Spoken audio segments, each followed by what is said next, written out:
9 a 12, los verbos regulares e irregulares, página 13 a 16, e los números cardinais, página 16 a página 18. Vamos lá, gente. Los pronomes personales, coloque no módulo, página 9. Os pronomes personais são separados por gênero e número. Os principais são yo, a primeira pessoa do singular, tu, a segunda pessoa do singular, ele e ela, que é a terceira pessoa do singular, e os termos formais são os te e os teus.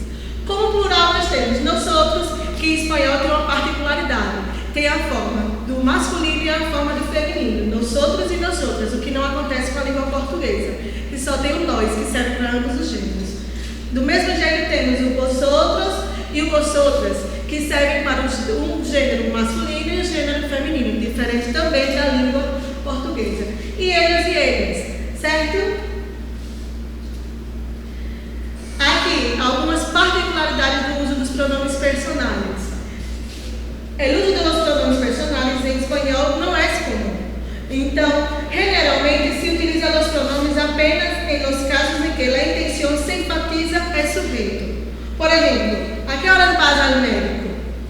En ese caso, hay una persona que pregunta a una segunda persona a que horas ella irá al médico. Já, em a que horas tu vas al médico com o uso do pronome, há mais de uma pessoa em la charla. Charla é a conversação entre as pessoas. E o interlocutor utiliza o pronome para identificar a quem se dirige. Então, modifica, o uso do pronome modifica totalmente a frase. Ele é importante, em alguns casos ele pode estar oculto na frase, mas vai ter um significado. Vamos agora para os verbos regulares, certo? Está aí na página 13 do módulo de vocês. Aqui temos 3 exemplos. Um verbo de primeira conjugação, que é o verbo amar. Um verbo de segunda conjugação, que é o verbo comer. E o verbo de terceira conjugação, que é o verbo beber. Certo? Todos esses são verbos regulares. Ao lado deles nós temos os pronomes que a gente acabou de aprender, os pronomes personais, que estão divididos em yo, que corresponde à primeira pessoa do singular, tu, que é a segunda pessoa do singular, ele, ela e ustedes, ambos são terceira pessoa do singular, nosotros e nosotras, primeira pessoa do plural, vosotros e vosotras, segunda pessoa do plural, ellos, ellas, ustedes, terceira pessoa do plural. Aqui, para lembrar vocês que existe o tratamento formal e informal, que vocês estão aí com o módulo e vai ver na tabela. Usted e ustedes. Esses são tratamentos formais em espanhol. São termos usados geralmente para dirigir a pessoas mais velhas ou com quem a gente tem menos particularidade. Caso seja uma conversa informal entre amigos, a gente vai usar o termo tu. Tu e a forma do plural, vosotros. Tu e vosotros, que significa você ou vocês. Verbo amar, um verbo de primeira conjugação, um verbo regular. O que é que acontece na conjugação? Somente modifica o final e fica assim: eu amo, tu amas, ele ama, nosotros amamos, vosotros amais e eles amam. Notem que só a terminação foi modificada. Verbo comer, eu como, tu comes, ele come. Nosotros comemos, vosotros comeis e eles comem. Verbo beber. Se fala beber, porque vocês não podem esquecer que a letra B em espanhol não tem pronúncia. Ele tem a pronúncia da letra B de uma maneira mais suave. Por isso que o verbo é beber, diferente do verbo em português, que é o verbo viver. Certo? Verbo beber fica: eu vivo, tu vives, ele vive. Nosotros vivimos, vosotros vivis e eles vivem. Todos esses são exemplos de verbos regulares na língua espanhola. Exemplos de verbos regulares conjugados. Então eu coloquei aqui alguns exemplos para vocês verem como é usado os verbos conjugados, verbos regulares conjugados na língua espanhola. O primeiro exemplo: eu amo a mis padres. O verbo amar, conjugado na primeira pessoa do singular, fica eu amo. Notem que nem sempre é obrigatório o uso do pronome para acompanhar o verbo, certo? Ele pode estar oculto na frase e vocês vão ter que deduzir a que termo se refere, qual conjugação se refere. Ele teme perder a sua fortuna. Aqui é o verbo temer, certo? Que está conjugado na terceira pessoa do singular. Olhe a presença do el. Outra coisa, para vocês não esquecerem, quando tem esse el aqui com acento, ele se refere ao pronome personal. Se ele estiver sem acento, vocês não podem esquecer que ele é um artigo. Então, modifica totalmente o significado e a função das palavras. Nosotros partimos mañana para Valência. Então, olha, nosotros partimos, verbo partir, conjugado no presente do indicativo, correspondente à primeira pessoa do plural. Ela sempre reclama de subida. Verbo reclamar, conjugado na terceira pessoa do singular. Eles escrevem para suas novias todos os dias. Verbo escrever, que é diferente da língua portuguesa, porque em português é o verbo escrever, em espanhol é o verbo escrever, é um verbo de terceira conjugação. Então, está conjugado na terceira pessoa do plural. Todos esses assuntos e esses exemplos vocês vão acompanhar pelo módulo de vocês, certo, gente? Agora vamos para os verbos irregulares, certo? Como a gente aprendeu os verbos regulares, que são mais simples, porque só modificam as terminações, agora a gente vai para os verbos irregulares. Ele é um pouquinho mais complicado, mas nada que deixe vocês com tanta dificuldade. Vamos ter os principais, verbo ser, verbo estar e verbo ter. Esse assunto está na página 14 e 15 do livro de vocês. Verbo ser, tem aí conjugado. Eu sou, tu eres, ele eres. Nosotros somos, vosotros sois e eles são. O verbo ser ele é muito usado. E em qualquer língua ele é um verbo irregular, certo? O verbo estar fica eu estou, tu estás e ele está. Nosotros estamos, vosotros estáis e eles estão. O verbo tener, que significa o verbo ter, possuir, na língua portuguesa. Fica, eu tenho, tu tienes, ele tiene, nosotros tenemos, vosotros tenéis e eles tienen. Note uma coisa, aqui ó, o verbo apresenta uma irregularidade chamada de ditongação somente na segunda, terceira pessoa do singular e terceira pessoa do plural. As outras não apresentam ditongação, então não pode colocar verbos ditongados nessas conjugações aqui, certo? Vamos para os exemplos de verbos irregulares conjugados. Eu sou parra e tenho ovos claros. Então, o verbo ser, conjugado na primeira pessoa do singular, e o verbo ter também, porque ambos estão concordando com a frase que se refere à primeira pessoa do singular. Eu estou esquecendo a primeira pessoa do singular. Tu estás bem ou queres dormir um pouco mais? Nesses dois exemplos, eles estão conjugados na segunda pessoa do singular, corresponde ao tu, certo? Uso da interrogação. Não vou deixar vocês com essa dúvida. Por que, professora, tem duas interrogações na língua espanhola? Só para vocês lembrarem que eu já expliquei. Existe a interrogação no início da frase e no final da frase. No início, ela vem de cabeça para baixo.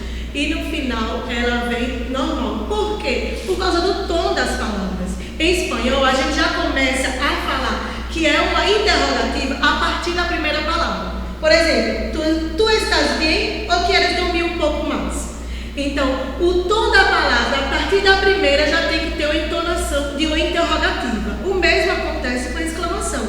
No início da frase vem de cabeça para baixo e no final vem da maneira normal, para ter a entonativa de uma exclamativa, certo? Não esqueçam disso.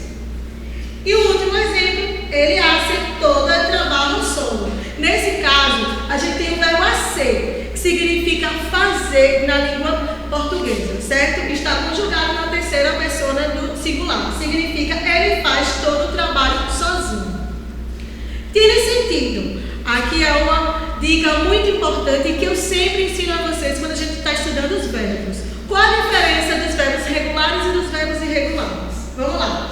Os verbos regulares são aqueles que, quando se conjugam, não acrescentam modificações em suas raízes. Eu vou voltar para vocês lembrarem. Quando a gente estudou os verbos regulares, as raízes não foram modificadas. Se vocês prestarem atenção, repete todas elas na conjugação. Então, é considerado um verbo verbo regular. Por quê? Porque a sua modificação não aconteceu. Continuou do mesmo jeito em toda a conjugação. Então, isso é um verbo regular. Já os verbos irregulares sofrem câmbios. O que são câmbios? São mudanças, certo? Em suas raízes, quando se conjuga. Olha aqui o exemplo. O verbo ser, o principal, ao ser conjugado, ele sofreu modificação em todas as pessoas, certo? Se ele modificou, é porque ele se trata de um verbo irregular. Quando é um verbo regular, continua a mesma raiz. Alguma dúvida? Se tiver dúvida, vocês vão poder me perguntar no momento de tirar dúvida, certo, gente? Agora vamos para os números cardinais. Os números cardinais a gente já estudou várias vezes, principalmente quem já foi meus alunos em anos anteriores. Algumas particularidades, e aqui eu coloquei, diz que tem do número 1 ao 100, não tem. Pero o número 100 tem duas formas, de se escrever e se hablar, 100 ou 100. Então vamos lá para alguns. Vamos de 1 a 10. 1, 2, 3, 4, 5, 6, 7, 8, 9, 10. O que vocês notaram? Que alguns modificam a forma de se escrever e de se hablar, de se escrever e de se falar, e outros continuam da mesma forma, certo? Vemos algumas regras. Tem algumas regras ao chegar nos números cardinais. A principal, em espanhol, os números entre el 0, aqui corresponde ao número 0, e el 30 se escreve em uma só palavra. Vamos ver. Olha aqui, ó. Somente uma palavra. 1, 11, 21, 92, 23. Então, são números que se escrevem em uma só palavra, diferente da língua portuguesa, que a gente diz 21, 22. Em espanhol, não. Do 0 até o 30 é somente uma palavra. Os números de 21 a 29 são diferentes do português. Se escrevem juntos. Então, como eu disse, os números de 21 a 29 é uma importância muito grande a gente lembrar disso. São escritos juntos. Não podem ser separados como acontece com a língua portuguesa, certo? É 21, 92, 23, 24, 25, 26, 27, 28 e 29. Lembrando que a gente fala 20 porque a letra V em espanhol não se pronuncia. A partir de 31 até 99 se escrevem separados. Separados com o quê? Com Y, certo? Vamos lá, voltar para vocês verem. Ó, 30, aí vem 63, 85, 92, 77. Então, do 31 ao 99, a gente vai ter o Y para separar. Só se usa lá como Y. O Y, gente, ele substitui o I da língua portuguesa, que é o E, na verdade, mas tem o som do I. Então, ele é substituído pelo Y, certo? Então, a gente só vai usar ele entre dezenas e unidades, nunca entre centenas e dezenas, certo? Então, o Y, que é chamada de Y ou J, ele é usado somente entre dezenas e unidades. Não se usa lá Y se lá a dezena for um 0. Então, se a dezena for um 0, por exemplo, 106, então a gente não vai usar o Y, ele soma, certo? Então, o Y só é usado entre dezenas e unidades. Não esqueçam disso. Outra particularidade que eu não vou deixar de falar a vocês. O número 2, na língua espanhola, só existe uma forma, que é dos, D-O-S. Em português, existem duas formas, o feminino e o masculino, 2 e 2. Em espanhol, não, ele é invariável, certo? Então, dos homens, dos mulheres. Atividades do módulo 2, capítulo 4. Gente, vocês vão pegar o módulo e vão responder as atividades. Primeiro, vamos fazer a leitura do texto La vida más allá de las pantallas, a vida além das telas dos celulares, certo? Está na página 6 a página 9. Pronomes personais, página 11 e página 12. Verbos regulares e irregulares, página 13 a página 16. Diárias, página 17 e página 18. Todos esses conteúdos que a gente acabou de assistir durante essa aula vai estar nas atividades. Qualquer dúvida é só falar comigo, certo? Hasta la próxima classe de espanhol. Te extraño mucho, que significa eu sinto muita saudade de vocês, de todos vocês. Muitos beijos. Fechando, não poderia ser diferente. Teria que ser com a minha querida Frida Kahlo, que faz parte do meu cenário. Todos sabem que eu sou muito fã dessa pessoa que existiu. E é um símbolo. Congaturo.